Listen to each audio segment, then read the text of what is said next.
Sir, अपने 115 दिन के सस्पेंशन समाप्त होने पर पहली बार इस सदन में बोलने जा रहा हूं। मैं आम आदमी पार्टी की ओर से द पोस्ट ऑफिस बिल 2023 को अपोज करने के लिए खड़ा हुआ हूं। कानून को अगर बारीकी से पढ़ा जाए तो इसमें दो बड़े खतरनाक प्रावधान हैं, सेक्शन 9 और सेक्शन 10।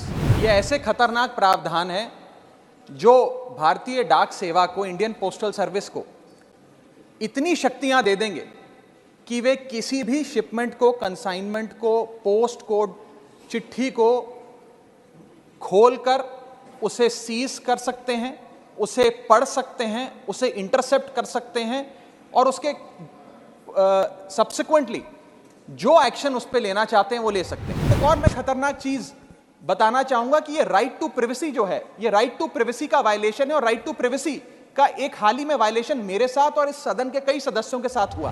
माननीय श्री राघव चड्ढा।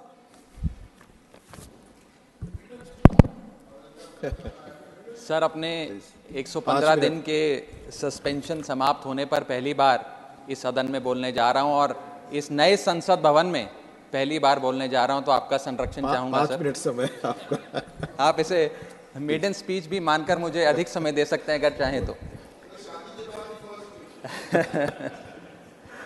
सर, मैं आम आदमी पार्टी की ओर से द पोस्ट ऑफिस बिल 2023 को अपोज करने के लिए खड़ा हुआ हूं, इसका विरोध करने के लिए खड़ा हूं। सर, ये कानून को अगर बारीकी से पढ़ा जाए तो इसमें दो बड़े खतरनाक प्रावधान हैं, सेक्शन 9 और सेक्शन 10। ये ऐसे खतरनाक प्रावधान हैं जो भारतीय डाक सेवा को, इंडियन पोस्टल सर्विस को इतनी शक्तियां दे देंगे कि वे किसी भी शिपमेंट को, कंसाइनमेंट को, पोस्ट को, चिट्ठी को खोलकर उसे सीज कर सकते हैं, उसे पढ़ सकते हैं, उसे इंटरसेप्ट कर सकते हैं और उसके सब्सिक्वेंटली जो एक्शन उस पर लेना चाहते हैं वो ले सकते हैं। और इसके कोई रूल्स, कोई प्रोसीजर, कोई दायरा, कोई क्राइटेरिया बिल्कुल भी इस पूरे कानून में नहीं लिखा गया है। मैं पहले सेक्शन 9 पढ़ के सुनाना चाहूंगा, फिर विस्तार से अपनी बात रखूंगा। सेक्शन 9 कहता है, the central government may by notification empower any officer to cause any item in course of transmission by the post office to be intercepted, opened or detained in the interest of 1. security of state, 2. friendly relations with foreign states, 3. public order, 4.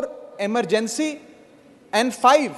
upon the occurrence of any contravention of any provisions of this act or any other law for the time being in force. यानी कि इन 5 scenarios में पूरी शक्ति है Indian postal office को कि वो किसी के भी डाक को या कंसाइनमेंट शिपमेंट को इंटरसेप्ट कर सकती है, डिटेन कर सकती है, खोल सकती है। इसमें 7 बड़ी समस्याएं हैं जो मैं आपके सामने रखना चाहूंगा। पहला है बिग ब्रदर सिंड्रोम, यानी कि हर तरीके से अपने नागरिकों पर सर्वेलेंस रखना, वो क्या कम्युनिकेट कर रहे हैं, क्या बातचीत कर रहे हैं, चिट्ठी पत्र में क्या लिखकर भेज रहे हैं, उस पर सरकार की आंखें रहें, सरकार को मालूम रहे। ये एक बिग ब्रदर सिंड्रोम है जिससे ये बिल पूरी तरीके से पीड़ित नजर आता है सर।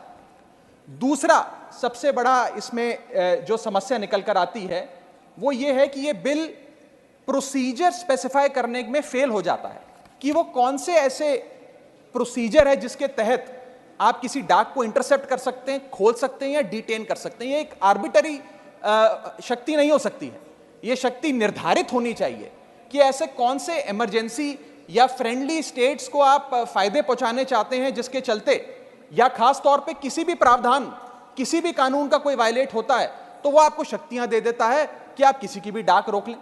ये इसमें दूसरी बड़ी खामी है सर।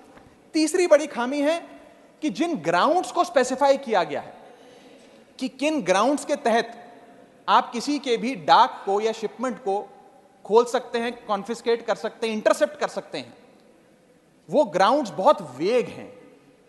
वो किसी भी शिपमेंट को रोकने के लिए या किसी भी कंसाइनमेंट या चिट्ठी या डाक को रोकने के लिए कोई भी कानून पकड़कर या कोई भी मनगढ़ंत कहानी बनाकर आप उसे रोक सकते हैं। इतने वेग ग्राउंड्स यह कानून भारतीय डाक सेवा को देने जा रहा है। चौथा और सबसे बड़ा खतरा जो इस बिल से है कि जो अफसर इसको इंटरसेप्ट करेगा या कॉन्फिस्केट करेगा, अगर वो अफसर गलत पाया जाता है तो उसके खिलाफ कोई एक्शन नहीं लिया जाएगा, उसे पूरी आजादी है। पांचवा, आर्टिकल 19 और आर्टिकल 21 का वायलेशन है। सर, इसके साथ एक और मैं खतरनाक चीज बताना चाहूंगा कि ये राइट टू प्रिवेसी जो है, ये राइट टू प्रिवेसी का वायलेशन है। और राइट टू प्रिवेसी का एक हाल ही में वायलेशन मेरे साथ और इस सदन के कई सदस्यों के साथ हुआ, जब हमें अपने स्मार्टफोन पर, एप्पल के स्मार्टफोन पर एक नोटिफिकेशन आया, जिस नोटिफिकेशन में सर ये लिखा गया कि स्टेट स्पॉन्सर्ड अटैकर्स ने आपके फोन को इन्फेक्ट कर दिया है और इसके जरिए वे आपके कैमरा, आपके माइक, फोन का जो माइक होता है और फोन के अंदर जितने भी डॉक्यूमेंट्स, पासवर्ड्स, कॉन्टैक्ट्स हैं, वो सारे स्टेट स्पॉन्सर्ड हैकर जो है उसके निगरानी में आ जाते हैं, उसकी पोजीशन में आ जाते हैं। ये किसी साधारण व्यक्ति के साथ नहीं सर, देश के कई सांसदों के साथ हुआ। और दिलचस्पी की बात यह है और खतरनाक बात मैं कहूं वो ये है कि ये सिर्फ विपक्ष के सांसदों के साथ हुआ, ऐसा जानकारी आई, और इसमें एक शायद सत्ताधारी पक्ष के भी सांसद थे। ज्यादातर जो लोग इसमें पाए गए, जितनी मैंने रिपोर्ट्स पढ़ी, उसके मुताबिक विपक्ष के या सरकार के आलोचक थे।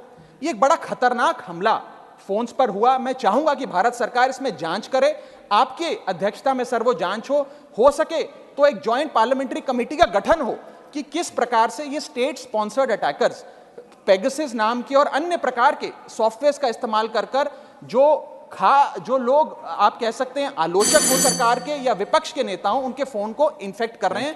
इस बिल का मैं विरोध करता हूं और चाहूंगा कि ये जो एप्पल का नोटिफिकेशन यहां बैठे कई सांसदों, विपक्ष के सांसदों के फोन पर आया, उसके बारे में सरकार कुछ अपनी बात भी रखे और इस पर जांच भी बिठाए। Thank you Raghav ji.